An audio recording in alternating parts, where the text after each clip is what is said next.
Dans le numéro d'octobre de la revue Études, nous avons mis comme d'habitude 3 articles en exergue.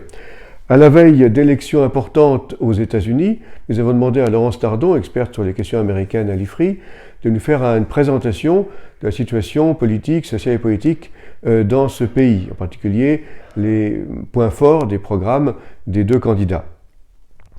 Un autre élément d'actualité est la situation politique française.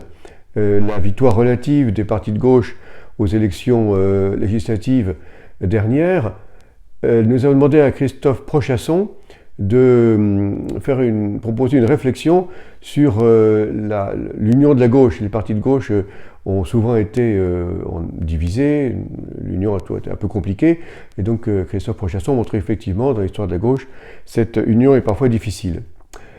Enfin, un 3e article est moins en relation directe avec l'actualité, un entretien avec Jean-Baptiste Grenet, qui est expert d'Averroès, et qui met en valeur l'apport de la tradition arabo-musulmane, en particulier de ce penseur médiéval important, à l'émergence de la pensée philosophique occidentale.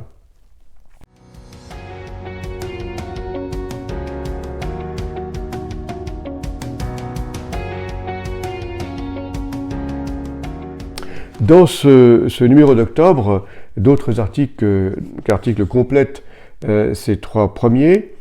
Christine Dugouin-Clément sur la guerre en Ukraine et les stratégies d'influence.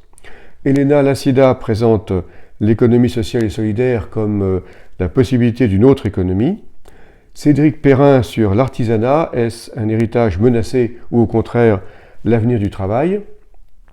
Christophe Théobald, expert au synode romain sur la synodalité, fait une proposition sur sa 2e session qui commence ces jours-ci. Enfin, Emmanuel Godeau présente la figure du poète Guy Goffet. Bonne lecture.